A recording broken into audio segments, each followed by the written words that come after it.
welcome our viewers to our New Year 2017. This is Business Incorporated live from Channel's global headquarters in Lagos. Thank you for joining us. I am Bosin Omofayo on the program today. Now, coming up, a number of global markets are open for business today, the first Monday in the new year. But Lagos, Johannesburg, London, and other parts of Asia, including South Korea, remain closed until Tuesday. In a number of African countries, African currencies weakened last year. A special feature looks at some of the currency units that struggled in the year just ended. Plus, a raft of reform strategies were initiated in Nigeria's oil and gas sector and State Oil Corporation NNPC last year. We examined some of these in an interview focus. Now let's get started. Let's start with the markets here on the continent. The Egyptian Stock Exchange opened for the business today in the green, but trading water around 0.28% a few minutes ago at around 12,300. Look at the rest of the continent there, largely closed. Nigeria is closed for today. That was the Friday closing figures. The South African market, the biggest equities market on the African continent, finished flat on Friday, the last trading day of 2016, while the Kenyan Stock Exchange finished in the green, a solid 1.55% when the market finished off ahead of the New Year holiday. Look at the trading in the Gulf region starting Sunday, January the 1st, and we're largely sluggish today as investors and traders are yet to make a full re-entry after the long holiday season. The Abu Dhabi market was down by 0.27%. The Dubai market eked out about 0.2% about an hour and a half ago. The Qatar Stock Exchange at 10,420. That's off track by 0.1%. The Saudi Tadawul about 0.5%, 7,238 to start the new year 2017. Well, the European markets are in business, but we'll get to that. A few of them. Italy is also open for business, but the London Stock Exchange is closed for today. But we'll get to that market in a short while. But let's quickly run through the Nigerian oil and gas industry. Of course, that was where you saw a number of initiatives in 2016. That was what the former Group Managing Director of the NNPC, now the Deputy Oil Minister, Dr. Bekachiku, promised when he took office in late 2015. Now we'll take a look at some of these reforms agenda for the State Oil Corporation and the oil and gas industry, while the Petroleum Industry Bill is hanging in there, the National Assembly. DOLAPO is the head of energy research at Ecobank Group and is joining us live in the studio. DOLAPO, thank you very much for coming. Thanks and for a happy holiday to you. Happy New Year. In 24 hours, the holidays will be over. So we get back to business. Let's take a look at the oil industry in 2016. Looks like a lot of actions and words were out from Bekachiku. It looks like in a long while, he is one of the ministers, as it were, that hit the ground running from the days in the NNPC, as few months he spent in the NNPC, and then the junior oil minister. It looks like a very active man in 2016 scorecard. Yeah, I think 2016 was actually a very busy year for Bekachiku. I mean, if you want to track all his activities from January to December, he was probably one of the most traveled ministers, also outspoken. One of outspoken ministers, and also one of the most active in terms of what happened within his own ministry as well. We saw a lot of reforms in NNPC. I mean, we started the year with a lot of fuel scarcity, so he started tackling that. So we saw a reform of the pricing template. We saw a sort of reform of how the old distribution mechanism also works. And then it went further into NNPC and decided, okay, we're going to split the NNPC into 7 cardinal units. He has managed to tame the petrol queues and petrol scarcity. You know, and that's quite a good one. And that was a good one for us. It was. So he tackled down on the downstream side. We saw 5 business units created: upstream, midstream, refining, business and ventures, gas and power, and then we had corporate and service units. That was a restructuring of the NNPC. In fact, at the point, the staff were initially scared that it was going to be a sort of unbundling of the NNPC. Remember, there was some labor drama around that, but eventually he explained it that we're just trying to restructure so that each business stands on its own and it works fine. So that was going on, and then we started talking to investors. We went to China, we went to India, we went to Saudi Arabia. I mean, we were part of the GECF discussion in Qatar over gas. And the OPEC as well. And the OPEC decision. In fact, the decision that OPEC reached this year, to a large extent, thing, I think Nigeria played a very cardinal role. He did. It was a lot of shuttle diplomacy of Kachiko and later Bakindo, who later came in there. Kachiko himself, having been there in OPEC for a few months, as it were. Yeah. Bakindo was also there. Also, so it looks like the oil industry in the world in 2016 didn't really miss Nigeria. Kachiko on one hand, Bakindo on the other, gave Nigeria a very good, a prominent seat, as it were, in putting us where we are today. But in terms of the reform of the oil industry as a whole, let's get back to that very quickly. How much did you think we were able to achieve in the outgoing year? I wouldn't say we did much. I'd say we put the groundwork for the reforms we wanted to achieve. We did something on the downstream, but again, it wasn't completed. I mean, we partially deregulated for that. We took out subsidies, but we didn't fully deregulate. So that sort of stopped short of completion. And then on the upstream side as well, we saw the 7 big wins, a roadmap for the petroleum sector formed. We saw steps to get out of the JV cash calls. Most of that groundwork was done last year and signed in the late quarter of last year. And I think the last month as well, in the last week of last year, it kicked off, sort of. So we're going to start getting the dividends of those plans in 2017. But in terms of actual reforms that occurred in 2016, I wouldn't say we did so much. We just laid groundwork for a lot of steps. With the PIB, still at the Senate says there are about 5 versions, or they're breaking it into about 5 versions, like you break down a refinery. You have modular, various parts. So will it work? What we're expecting is this. The first part, which is the Petroleum Industry Governance Bill, has been with the Senate since last year, actually. The Senate Committee on Petroleum Matters actually wrote that particular bill, crafted that particular bill, and it had some difficulties, so they suspended talk on it in April. But by December, again, they brought it up and they started discussing before they went on break.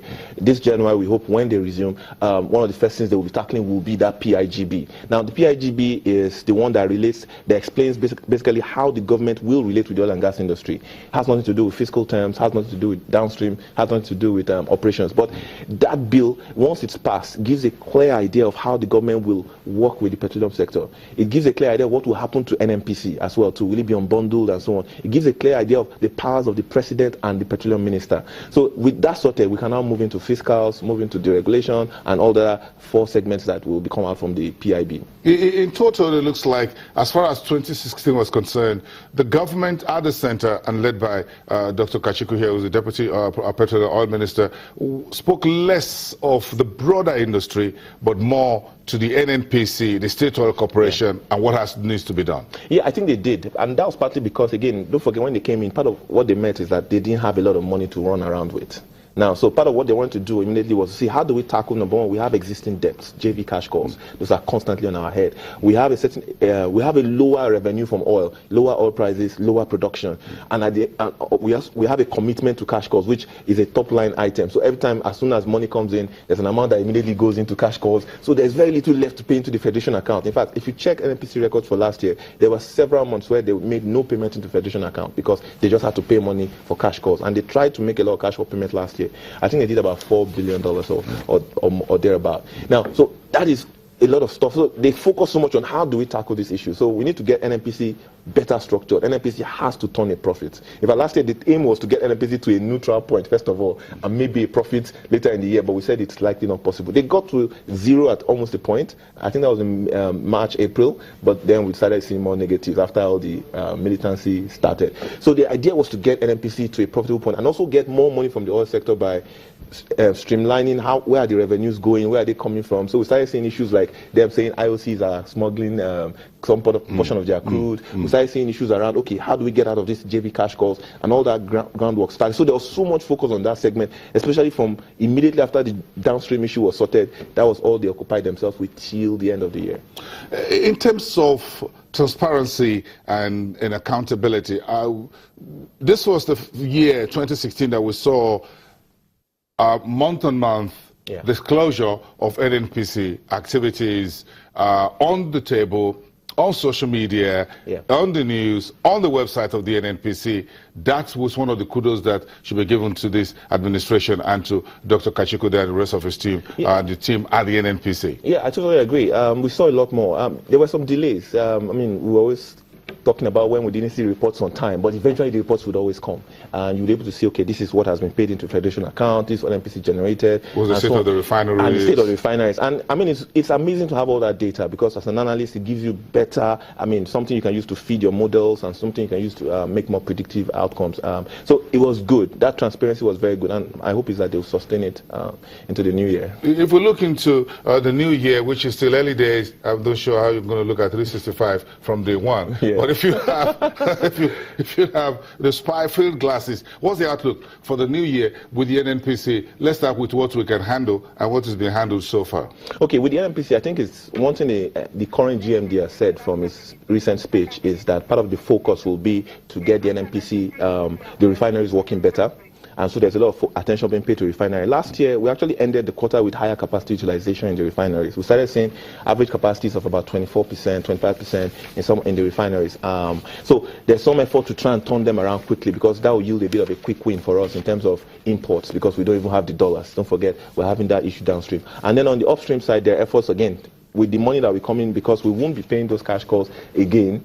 The excess funds that will be available now can be deployed into other parts of the oil and gas sector, maybe the refineries from one side, and also made available for the government as well too. Now, but more importantly for me, the focus is oil production. Last year is on record our worst year when it comes to oil production. Typically, Nigeria produces about 750 million barrels in a year. Last year and our estimate is that we're going to close the year at less than 700 million.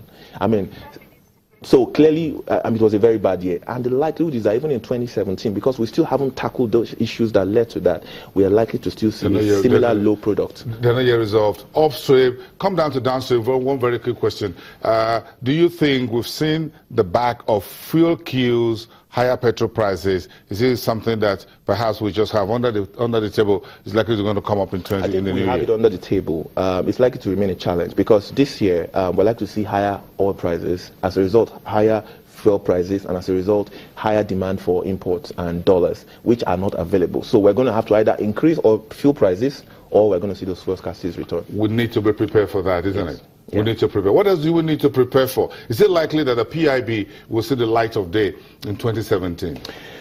I'd say the PIGB, yes, possibly. But the other drafts of the PIB might struggle again, because there are other interests involved. What part of this really interests the man on the street? And let's put it that way, when it comes to doing business in Nigeria. I know governance is key for foreign and local players in the industry, but what part of the bill do they really want to see sign on very quickly and kickstart things? I'd say for the local man, what should really interesting would be to see fiscal terms, a bill regarding fiscal terms passed. Why? Because that is the one that will encourage spending.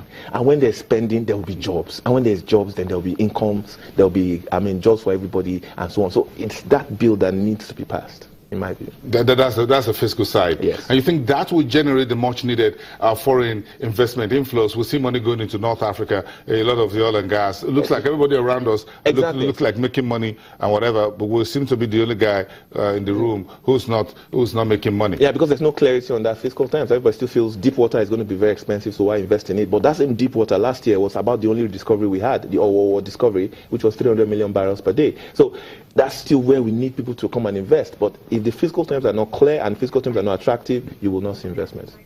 So how much money do you think we'll be able to make this year as far as oil prices is concerned? Do you think with the projections we're getting, what we're able to produce, oil around 60, some forecasts are looking at 70, or the days of $20 and $30 per barrel looks like it's over.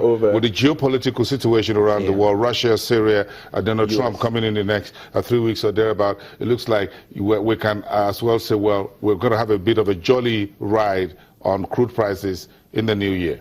Yeah, we're going to have a bit of a bumpy ride. Let me put it that way. Because not a jolly ride. Not a jolly ride. We're going to have higher oil prices. We're going to have likely slightly higher, maybe oil production, 1.7, 1.8 compared to 1.6 last 2016. But what's going to be a problem is there's so much oil coming on stream from our main competitors, countries like Libya. Libya is coming back up, and Libya challenges Nigeria in the European market. It's a major issue for Nigeria in the European market. Now, Libya production is back up to about 700,000 barrels per day, and the idea is to get to 1 I'm just going to talk about the Libya story here. And Ghana, our neighbor, is also looking Ramping good. Up production. Ramping up production. It's Ramping up surprising production. how the Ghanaians are doing it next door. But it's okay. It's attractive, so everybody's there. DOLAPO, thank you. Let's have this handshake. The first one in the new year. It's not going to be the last one. It's good to see you. Head of Energy Research at Ecobank Group here in Lagos, DOLAPO. Let's talk about Libya, and DOLAPO was talking about that. It's now churning out 685,000 barrels of oil per day. That's up from about 600,000 a day last month. Output has risen after a 2-year blockade was lifted 2 weeks ago on major pipelines leading from the western fields of Sarara and Il Field. Production has been resuming gradually at Sharara, which has a capacity of 330,000 barrels per day, but there's been no announcement of a restart at El Field, which produced 90,000 barrels per day, but where a group of guards has been blocking operations. National output remains far below more than 1.6 million barrels per day that Libya was producing before its 2011 uprising. Of course, Libya was one of the 3 countries that were exempted from the 1.2 million barrels per day OPEC haircuts that was agreed in late 2016. Stick around. We're back after the break.